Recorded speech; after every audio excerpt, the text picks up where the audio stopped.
ये क्या खाना बनाया है बहू तुमने? इससे अच्छा तो तुम मुझे जहर ही दे दो। क्या हुआ मम्मी जी, खाना अच्छा नहीं बना है क्या? अरे इतना खराब बना है खाना, समझ नहीं आ रहा खाना खा रही हूँ या गोबर।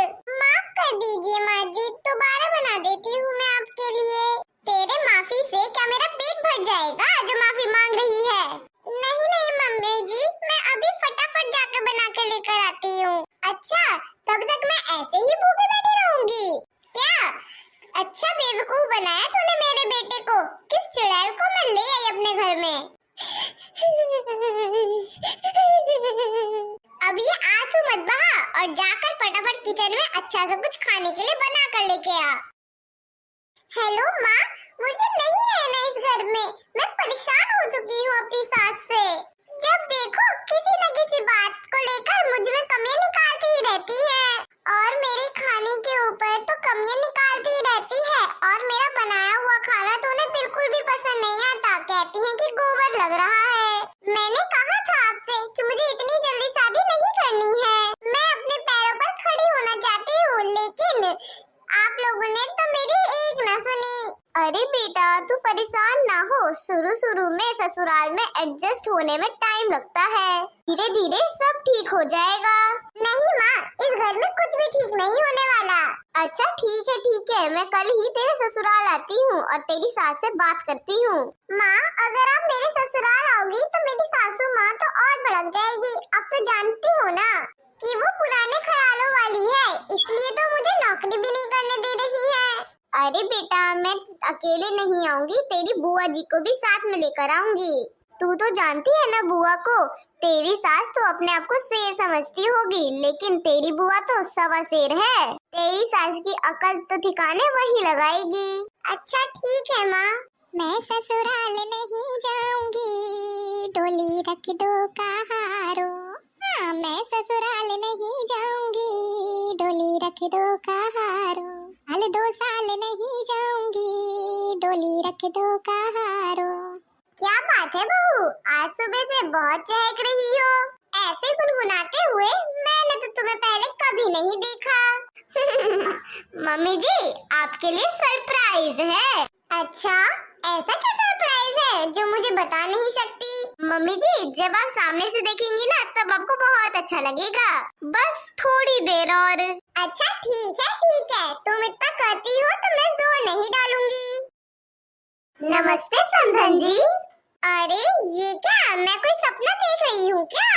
अरे नहीं समधन जी, ये तो हकीकत है। सपनों की दुनिया से बाहर आइए। अरे आप लोग अचानक, आने से पहले तो आपने कोई खबर ही नहीं दी। समधन जी वो आजकल की भाषा में क्या बोलते हैं, सरप्राइज, वही देना चाहते थे आपको, इसीलिए अपनी बेटी से भी नहीं बताया कि आपको बताने के लिए कि हम आ रहे हैं। अच्छा अब आप आ ही गए हैं तो चाय नाश्ता भी करके ही जाइएगा। क्या बात है समधन जी, आपको बहुत जल्दी है हमको भगाने की। हमने तो सोचा था कि आराम से 2-4 दिन रुक कर जाएंगे। क्या? हाँ बिल्कुल सही सुना आपने। हाँ बिल्कुल आपका ही घर है, 2-4 दिन क्यों, 5-6 दिन रुक के जाइए। अरे नहीं समधन जी, बेटी का ससुराल है, इतना दिन तो हम नहीं रुक सकते ना। आइए मैं आपको बहू के कमरे तक ले चलती हूँ। अच्छा तो ये था बहू का सरप्राइज, और एक सरप्राइज अब मैं दूंगी, वो भी तगड़ा वाला। बहू चाय बना रही हो तो थोड़ा ज्यादा मात्रा में बनाना। लेकिन क्यों मम्मी जी, कोई आ रहा है क्या? हाँ ये समझो, तुमने मुझे इतना बड़ा सरप्राइज दिया है तो रिटर्न में मेरा भी तो कोई फर्ज बनता है कि तुम्हें कुछ अच्छा सा दूं। थोड़ी देर में अपनी माँ और बुआ जी को लेकर हॉल में आ जाना, हम सब वही इंतजार कर रहे हैं। क्या बात है, मम्मी जी के दिमाग में कौन सी खिचड़ी पक रही है? ये तो भगवान जाने, अब जैसा कहा है वैसा तो करना ही पड़ेगा, वरना मेरे मायके वालों के सामने ही बखेड़ा न खड़ा कर दे। समधन जी आपने हमें इतना बड़ा सरप्राइज दिया तो हमने सोचा हमारा भी फर्ज बनता है आपके लिए कुछ स्पेशल करने का। समधन के मोहल्ले में हंगामा हो गया, रात मेरे समधन समधन के मोहल्ले में हंगामा हो गया, रात मेरे समधी का पैजामा खो गया। समधन मेरी घर में ढूंढे, समधी ढूंढे बाजार में, बीच बाजार में तमाशा हो गया। समधन के मोहल्ले में हंगामा हो गया, रात मेरे समधी का पैजामा खो गया। समधन पुलिस में रपट लिखा में, समधी दे अखबार में। हाँ, समधन पुलिस में रपट लिखा में, समधी दे अखबार में। पैजामे का अखबार में कल फोटो छप गया। समधन के मोहल्ले में हंगामा हो गया, रात मेरे समधी का पैजामा खो गया। समधन को छत पे मिला पैजामा, समधी ने ले झपटा, छीना झपटी में समधी का पैजामा फट गया। समधन के मोहल्ले में हंगामा हो गया, रात मेरे समधी का पैजामा खो गया। समधन जी, अरे रुकिए रुकिए, अभी तो बस शुरुआत है। समधन जी मेरी बीए पास और 10वीं फेल है समधी जी।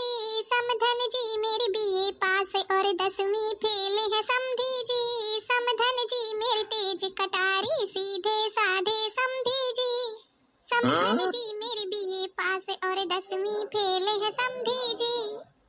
रोज रात को समधी जी समधन के पैर दबाते हैं। रोज रात को समधी जी समधन के पैर दबाते हैं। अरे सो डार्लिंग एसी चला दूं कह के सुलाए समधी जी। समधन जी मेरी बीए पास और 10वीं फेल है समधी जी। समधन जी मेरी बीए पास और 10वीं फेल है समधी जी। समधन जी मेरी तेज कटारी सीधे साधे समधी जी। रोज सुबह को समधी जी समधन की चाय बनाते हैं। रोज सुबह को समधी जी समधन की चाय बनाते हैं। उठो डार्लिंग चाय पी लो कह के जगाए समधी जी। उठो डार्लिंग चाय पी लो कह के जगाए समधी जी। समधन जी मेरी बीए पास और 10वीं फेल है समधी जी। समधन जी मेरी बीए पास और 10वीं फेल है समधी जी। समधन जी मेरी तेज कटारी सीधे साधे समधी जी। दोपहर को समधी जी समधन के लिए खाना बनाते हैं। दोपहर को समधी जी समधन के लिए खाना बनाते हैं। खाओ डार्लिंग टीवी चला दूं कह के खिलाएं समधी जी। खाओ डार्लिंग टीवी चला दूं कह के खिलाएं समधी जी। समधन जी मेरी बीए पास और 10वीं फेल है समधी जी। समधन जी मेरी तेज कटारी सीधे साधे समधी जी। समधन जी मेरी बीए पास और 10वीं फेल है समधी जी। समधन जी ये कैसा मजाक है आपका? समधन जी ये कैसा मजाक है आपका? ओहो बहन जी, आप तो पूरा ही मान गई। आपने मुझे इतना बड़ा सरप्राइज दिया तो मैंने भी सोचा कि आपको खुश करने के लिए मैं भी कुछ करूं। इतना फर्ज जो हमारा भी बनता है ना। क्यों जी सही कहा ना मैंने? हाँ बिल्कुल सही कहा छोटी। हमारे यहाँ का तो यही रिवाज है कि समधी और समधन जी को खाली हाथ नहीं भेजते। कम से कम यहाँ से कुछ यादें तो लेकर जाएंगे। हाँ ऐसा स्वागत सत्कार हमें तो जिंदगी भर याद रहेगा। अच्छा, इस बुढ़िया के दिमाग में ये खिचड़ी चल रही थी। अभी तक तो अच्छा खाना बना के खिला देती हूँ, अब तो सच में गोबर ही खिलाऊंगी।